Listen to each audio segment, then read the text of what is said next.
Ku munsi w'ejo nibwo habaye press conference yahuje ibitangazamakuru bitandukanye bikorera hano mu gihugu cy'u Rwanda n'abahanzi bazazenguruka ibice bitandukanye by'igihugu bakora ibitaramo bita Iwacu na Muzika Festival.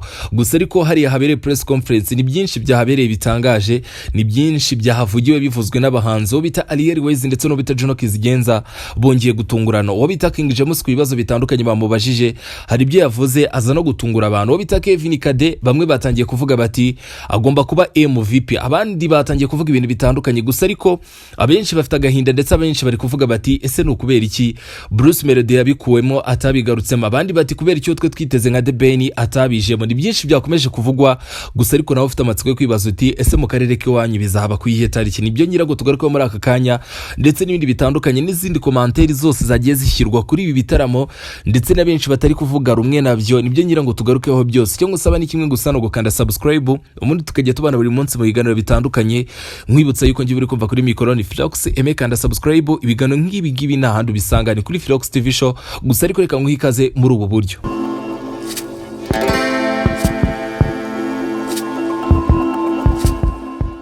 Nkuko nari maze kubikubwira, Iwacu na Muzika Festival yongeye yagarutse, igiye kongera izenguruka ibice bitandukanye, harimo za Musanze, Rubavu, harimo akarere nka Huye, akarere nka Rusizi ndetse na Rubavu n'ahandi. Ibi bitaramo biragarutse kuri inshuro, gusa ariko bijemo impinduka zitangaje. Abantu benshi bakomeje kwibaza bati ese bigenze bite? Abanshi bati ese ni kakagamba nitujye twumva mu gutegura ibitaramo kongeye kuba. Gusa ariko ukuri guhari nako ndaza kukuguha, kuko abategura ibitaramo bifuje yuko hazamo imihindagurikire cyangwa se ubundi buryo bushya bwo kugira ngo n'abandi bahanzi nabo babashe kwereka abanyarwanda ndetse n'abatuye isi muri rusange bakurikirana umuziki wo mu gihugu cy'u Rwanda, babereka ubuhanga bwabo.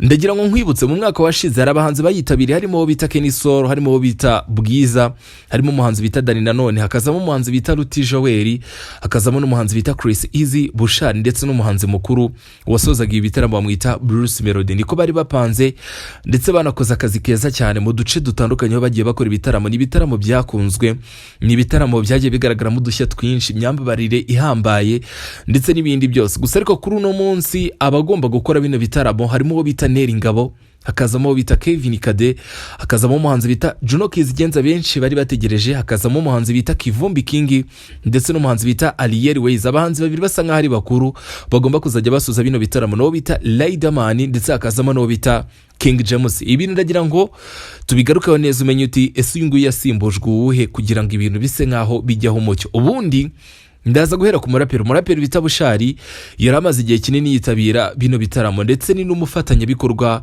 ni brand ambassador wa MTN mu bikorwa bitandukanye nka Momo. Murabizi umwaka washize niko yakoraga, ndetse no mu minsi yashize yongereye amasezerano. Uyu Bushari yaje gusimbuzwa bita Riderman, umuhanzi mukuru nka Bruce Melody asimbuzwa bita King James. Abenshi babishyizeho komanteri zitandukanye bavuga bati ntagaruka byakagombye kugenda, abandi bati mudushimya haryanaga mudukoreye umuti.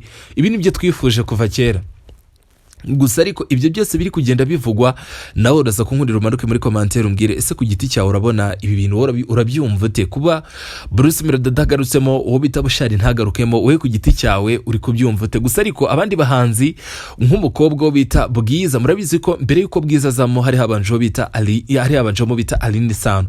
Aline Sano asimburwa n'uwo bita Bwiza. Uyu nguyu Bwiza nawe yaje gusimburwa n'uwo bita Ariel Ways. Abenshi bati yatinze kuzama. Ariel Ways ni umwe mu bahanzi beza cyane dufite mu gihugu cy'u Rwanda. Muri uyu mwaka yamuritse album ye bita Here to Stay, nziza cyane. Abantu benshi bakavuga bati byari bikwiye yuko uyu bita Ariel Ways aza muri ibi bitaramo. Undi muhanzi waje gutungurana n'uwo bita Kivumbi King mu ndirimbo mwakunze nyinshi cyane, mu ndirimbo yafashijemo abahanzi batandukanye mu makorabo y'ibitangaza yakoze. Kivumbi King agarutse muri ibi bitaramo. Gusa ariko ikindi kintu ugomba kumenya, harimo umuhanzi bita Kevin Kade.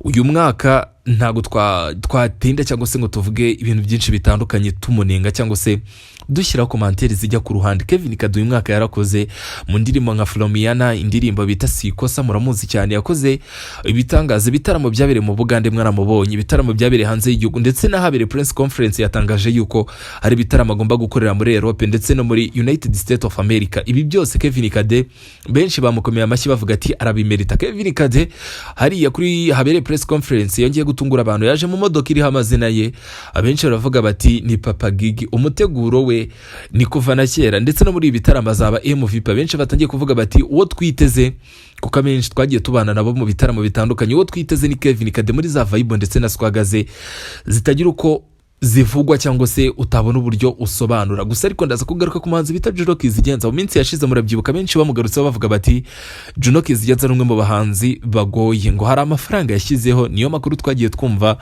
nubwo nta gihamya yari hari, kuko Juno Kizigenza ku giti cye ntago yigize abishyiraho umucyo cyangwa se ngabyemeze ko ariko kuri. Hari benshi batangiye kuvuga bati Juno yashyizeho igiciro atajya munsi, nicyo gituma adatumirwa mu bitaramo. Abenshi bati afitanye umubano utari mwiza n'abategura ibitaramo, harimo akantu katari kugenda neza. Murabyibuka Juno Kizigenza ubwo yashyiraga hanze album bita Yaraje, abantu benshi bari bafite amatsiko yo kumubona mu bitaramo. Gusa ariko nkeka y'uko uriya mwaka warangiye nta bitaramo Juno Kizigenza agaragaye, musibye kuba yaragiye akora bira bitaramo bisanzwe tuzi bijya bibera mu mahoteli akomeye cyangwa se mu bikorwa runaka bya leta. Nibyo twamubonyemo. Juno, abantu benshi bari kuvuga bati mwaratinze kumuzana. Juno Kizigenza ni umwe mu bahanzi biyongereye muri aba bagomba gukora bino bitaramo bizazenguruka igihugu cy'u Rwanda, ibyo biti Iwacu na Muzika Festival. Murabyibuka yuko mu minsi yashize mbere ko bino bitaramo bya Iwacu na Muzika Festival bitangira, bari babanje kuduha ingengabihe ndetse banatwereka amatariki y'uburyo bino bitaramo bizagenda biba ndetse naho bizagenda bibera, ndetse no kuri uno munsi riko bimeze. Bongeye kutwereka uburyo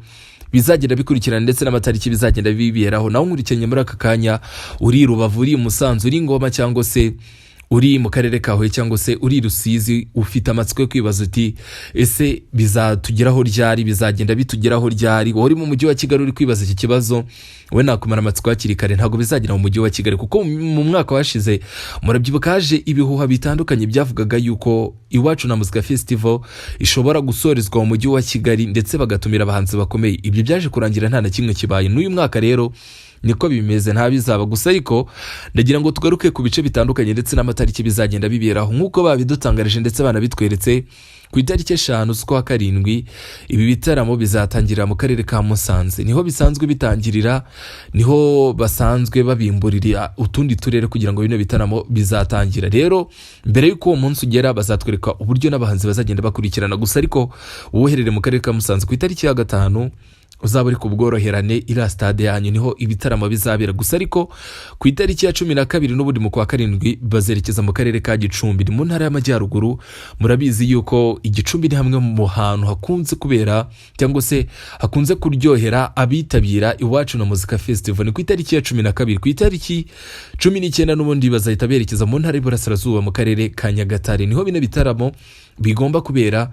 Niho abakunzi b'umuziki, abakunzi b'abahanzi batandukanye, niho muzabivibingira. Ku itariki ya 26 n'ubundi mu kwezi kwa karindwi bizaherekeza ara muri Ngoma n'ubundi mu ntara y'Iburasirazuba. Urumva yuko uturere tubiri mu Majyaruguru, Gicumbi ndetse n'akarere ka Musanze, uturere tubiri mu ntara y'Iburasirazuba, Nyagatare ndetse na Ngoma, nibagira mu Majyepfo niho bafashemo akarere kamwe, n'akarere ka Huye. Ubwo ni ku itariki ya 2 z'ukwezi kwa 8 abari mu karere ka Huye ndetse n'abahegereye nka Nyamagabe, Nyaruguru ndetse n'akarere ka Nyanza, ubwo bazaba bari hariya bita mu karere ka Huye ku itariki ya 2. Ntago bazatinda, ku itariki ya 9 bazahita berekeza aho bita Rusizi yari Kamembe. Abakunzi b'umuziki ndetse n'ibitaramo bya Iwacu na Muzika Festival niho bizabiri ku itariki ya 9. Gusa ariko ibi bitaramo bizasozwa ku itariki ya 16 z'ukwezi kwa 8 mu karere ka Rubavu ku mucanga ku mazi hariya abegereye Nyabihu. Abari mu karere ka Rutsiro ni hariya bizabera. Ibitaramo bigasozwa bya Iwacu na Muzika Festival. Nibyo ngibyo nuko bipanze, icyo wamenya nuko nguko uzagenda ubyitabira. Gusa ariko nkundira twigarukire kuri tumwe mu dushya twabereye hariya habere icyo bita press conference, byatumye abantu benshi bongera kugaruka kuri ibitaramo, baravuga ati bizaba ari fire, bizaba ari umuriro. Hongeye kugaragara bita Ariel Ways ndetse na Juno Kizigenza. Benshi batangiye kwimagine bati ese nibashobora kuzadutungura mu ndirimbo bakoranye nka Away bagahurira kuri stage. Abenshi batangiye gusaba bati bano mutegura ibitaramo, emusu zabo uri ku murongo, abantu mwese muzagira uruhare muri itegurwa ry'ibitaramo muzatubabarire umwe muri abahanzi azaza kurikira undi kugira ngo amwakire mu ndirimbo bita Away. Ibyo ni ibitekerezo by'abakunzi b'umuziki. Abandi batunguranye hariya n'uwo bita King James yaje kuganira n'ibitangazamakuru bitandukanye, benshi batangira kumubaza ibintu byinshi bitandukanye bavuga bati ese King James ubukwe buri ryari? King James aravuga ati igihe ntabwo kiragera, nimutegereze ibyo bintu nzabikora kandi nzabibaha neza cyane. Uwo bita Kevin Kade yongeye gutungurana, yaje mu modoka y'umukara iriho izina rye. Abantu baravuga bati ni ibisanzwe Kevin Kade ejo bundi mu gihugu cy'Ubuganda ari kumwe n'uwo bita The Ben umuhanzi mukuru yaramukoseye kuri stage. Udushya yakoze muratuzi. Kevin Kade n'umwe mu bahanzi batungurana ndetse bibitsemo udushya twinshi cyane ndetse badasiba kwerekana ubuhanga bwe. Uwo Kevin Kade yaje gutungura benshi. Kivumbi King nayo yaje gutangaza ibijyanye n'uburyo yandikiye Bruce Melody indirimbo collabo azafatanya n'uwo bita Diamond Platnumz.